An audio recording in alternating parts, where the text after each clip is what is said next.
అది మార్చిలో కోర్టు దోషిగా తేల్చింది. 2014కు ముందు ఆయనపై ఎలాంటి క్రిమినల్ కేసులు లేవు.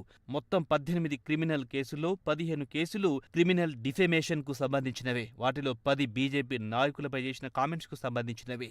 రాష్ట్రీయ స్వయం సేవక్ సంఘ్ ఆర్ఎస్ఎస్కు చెందిన నాయకులపై చేసిన వ్యాఖ్యలు, ప్రధానమంత్రిపై చేసిన వ్యాఖ్యల కాను ఆయనపై పరువు నష్టం దావా వేశారు.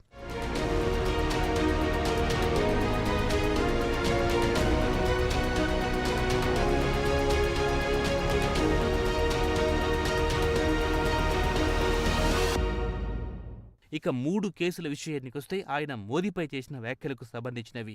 మోదీ సమాజ్, మోదీ పేరు కలిగిన వారంతా అంటూ చేసిన వ్యాఖ్యలకు గాను ఆయనపై పరువు నష్టం దావా వేశారు. మరో కేసు విషయానికొస్తే వీడి సావర్కర్ గురించి చేసిన వ్యాఖ్యలు. మరోటి అహ్మదాబాద్ డిస్ట్రిక్ట్ కోఆపరేటివ్ బ్యాంకులో జరిగిన స్కామ్లపై చేసిన వ్యాఖ్యలకు ఆయన పరువు నష్టం దావాలను ఎదుర్కోవాల్సి వచ్చింది. మొత్తం 18 కేసుల కాను 2 కేసుల్లో ఎఫ్ఐఆర్ నమోదయ్యింది.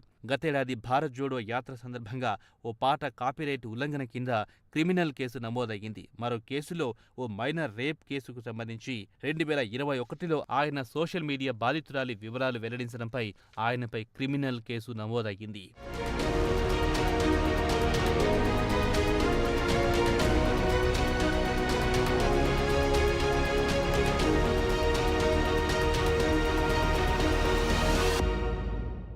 ది నేషనల్ హెరాల్డ్ ఆస్తులు దుర్వినియోగం చేశారన్న ఆరోపణలపై ఆయనపై క్రిమినల్ కేసులు నమోదయ్యాయి. రాజ్యసభ సభ్యుడు రాహుల్పై క్రిమినల్ కేసు నమోదు చేశారు. 2010లో యంగ్ ఇండియన్ దాని డైరెక్టర్ అసోసియేటెడ్ జర్నల్ లిమిటెడ్ ఆస్తులను దుర్వినియోగం చేశారని, వాటాదారులను మోసం చేశారని స్వామి రాహుల్పై కేసు నమోదు చేశారు. Associated Journal publisher the National Herald గతేడాది Enforcement Directorate Associate Journal Limited Young Indian ఆస్తులను జప్తు చేసింది. కాగా యంగ్ ఇండియన్లో కాంగ్రెస్ నాయకులు రాహుల్, సోనియా గాంధీ, మల్లికార్జున్ ఖర్గే డైరెక్టర్లుగా ఉన్నారు. కాగా కంపెనీలో తనకు 1900 షేర్లున్నాయని, వాటి విలువ 1.9 లక్షలని ఎన్నికల అఫిడవిట్లో పేర్కొన్నారు రాహుల్.